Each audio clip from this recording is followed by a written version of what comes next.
Bismillahirrahmanirrahim. Assalamualaikum warahmatullahi wabarakatuh. Alhamdulillahi rabbil alamin. Wabihi nasta'inu ala umurid dunya waddin. Wa usalli wa usallimu ala al-mab'uthi rahmatan lil alamin, Nabiyyina Muhammadin wa ala alihi wa sahbihi ajma'in. Amma ba'du. Alhamdulillah, kita panjatkan kesyukuran kita dan segala pujian bagi Allah Subhanahu wa taala kerana dengan limpah kurnianya dapat kita bertemu bulan Ramadan pada tahun ini. Dan kita sudah berada di ambang penghujung, sudah betul-betul berada di penghujung bulan Ramadan.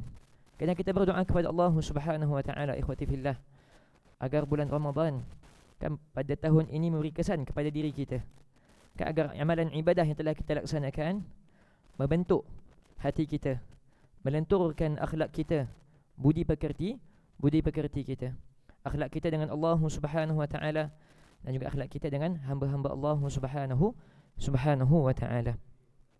Ikhwati fillah, para ulama tak kala kita perhatikan kehidupan mereka, terutama para ulama golongan terdahulu, kita akan dapati bahawasanya di antara perkara yang biasa, yang kerap berulang-ulang di atas lidah mereka adalah tentang kelazatan, kemanisan dan juga kenikmatan dalam beribadah kepada Allah Subhanahu wa taala.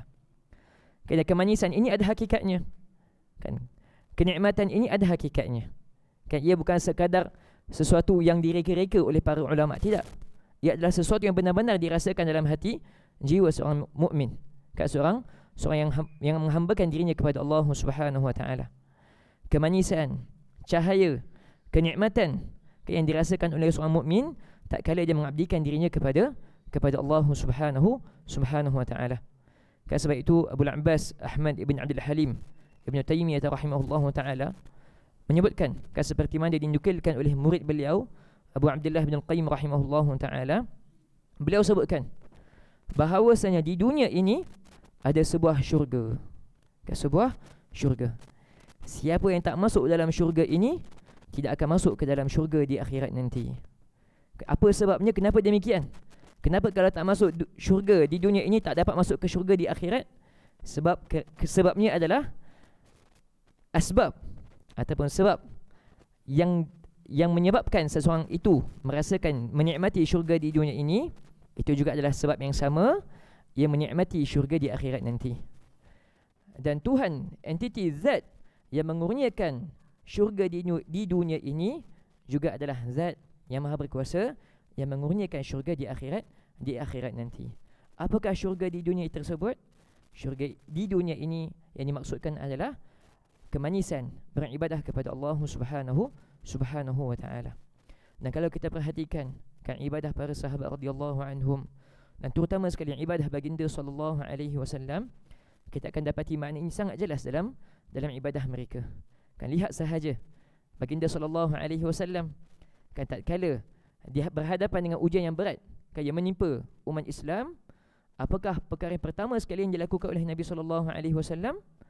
Nabi cepat-cepat solat. Nabi bergegas untuk beribadah kepada Allah Subhanahu wa taala, untuk melaksanakan salat.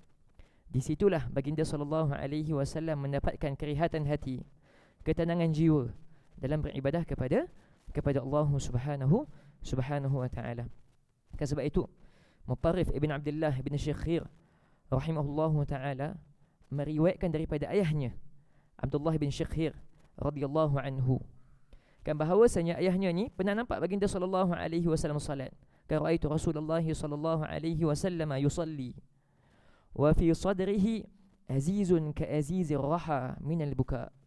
Bahawasanya baginda sallallahu alaihi wasallam waktu salat, sahabat ini boleh dengarkan suara. Suara apa? Suara dahulu. Sekarang ni kalau kita nak buat tepung dan sebagainya, kita pakai blender, masukkan bijiran dan sebagainya, lepas tu kita kisar. Zaman dahulu tak ada blender. Jadi apa mereka gunakan? Mereka ambil batu giling yang bulat tu, kalau antum pernah nampak gambarnya. Lepas tu mereka giling bijiran-bijiran untuk hasilkan tepung. Jadi tak kala digiling batu-batu ini akan menghasilkan suara. Itulah suara yang kedengaran daripada dada Nabi SAW.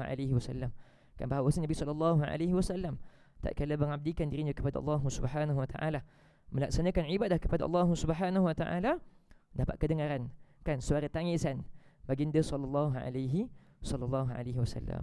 Jadi apakah rahsia? Kan apakah rahsia? Kan kenapa kadang-kala mungkin terfikirlah dalam benak kita, kan kita melaksanakan solat seperti mana golongan terdahulu solat. Kita baca Quran seperti mana golongan terdahulu membaca Al-Quran. Tapi kenapa? Kan kenapa kita tak rasakan apa yang mereka rasakan? Kan jadi di antara asbab untuk kita semai perasaan ini dalam hati kita, ikhwati fillah, adalah apa yang ulama sebutkan, hudurul qalbi wastish'arul 'azamah. Menghadirkan hati dan menghadirkan keagungan ibadah di dalam hati kita tak kala kita melaksanakan ibadah kita kepada Allah Subhanahu wa taala. Kan tak kala kita mengangkat tangan kita dan melawangkan takbir Allahu Akbar, kita laksanakan atas dasar mengikuti jejak langkah Nabi SAW. Dan angkat tangan waktu takbir, itu benda remeh ke benda besar di sisi Allah? Benda besar sekali di sisi Allah Subhanahu wa taala. Allah Subhanahu wa taala mengutuskan nabinya Muhammad SAW untuk ajarkan kepada kita bagaimana nak salat, angkat tangan dekat mana, apa nak dilafazkan dan sebagainya.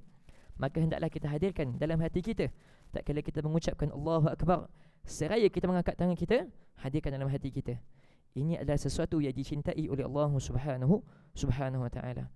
Kemudian tak kala kita membaca Al-Quran, membaca surah Al-Fatihah, kita hadirkan dalam hati kita, kita ingatkan diri kita bahawasanya surah ini adalah surah yang paling agung yang pernah diturunkan oleh Allah Subhanahu wa taala. Surah paling agung adalah surah Al-Fatihah. Dan surah Al-Fatihah merupakan dialog antara kita dengan Allah Subhanahu wa taala. Kan seperti mana disebutkan dalam Al-Hadis Al-Qudsi yang kita maklum. Begitu juga tak kala kita membaca Al-Quran, membaca surah selepas membaca surah Al-Fatihah, kemudian tak kala kita rukuk, Allahu Akbar, kita rendahkan, kita tundukkan badan kita kepada Allah Subhanahu wa taala. Kita lakukan dengan penuh keyakinan bahawasanya ini adalah sesuatu yang dicintai oleh Allah Subhanahu wa taala. Dan seterusnya sampailah kita memberi salam, semuanya kita perhatikan dalam setiap detik solat kita, semuanya adalah perkara-perkara yang dicintai oleh Allah Subhanahu wa taala. Dan perbahasan ini adalah perbahasan yang panjang. Ana bukanlah orang yang layak untuk bahaskan perbahasan ini, tapi di antara pesanan para ulama, ikhwati fillah, adalah hudurul qalbi wastish'arul 'azamah, menghadirkan hati dan merasakan keagungan amalan yang kita laksanakan kerana Allah Subhanahu wa taala. Kan ibadah-ibadah yang kita laksanakan, bacaan lantunan ayat-ayat Al-Quran yang kita dengarkan dalam solat kita, semuanya adalah perkara-perkara yang diagungkan oleh Allah Subhanahu wa taala. Maka selayaknya, kan seyogianya bagi seorang mukmin yang ingin menjernihkan hatinya adalah untuk dia perhatikan, adalah untuk dia mengagungkan apa yang diagungkan oleh Allah Subhanahu wa taala dan juga baginda sallallahu alaihi wasallam. Dan ini bukan applicable untuk solat sahaja. Kan puasa kita, tak kala kita tinggalkan sesuatu, kita tundukkan pandangan kita dan sebagainya. Kan bila kita tolong orang, bukan semata-mata sebab tolong orang itu baik, tidak. Kan kita tak stop dekat situ, kita nak lebih daripada itu, sebab ini adalah sesuatu yang dicintai oleh Allah Subhanahu wa taala. Tak kala kita tundukkan pandangan, kita bukan tundukkan semata-mata kerana ia tak bagus, tapi kenapa?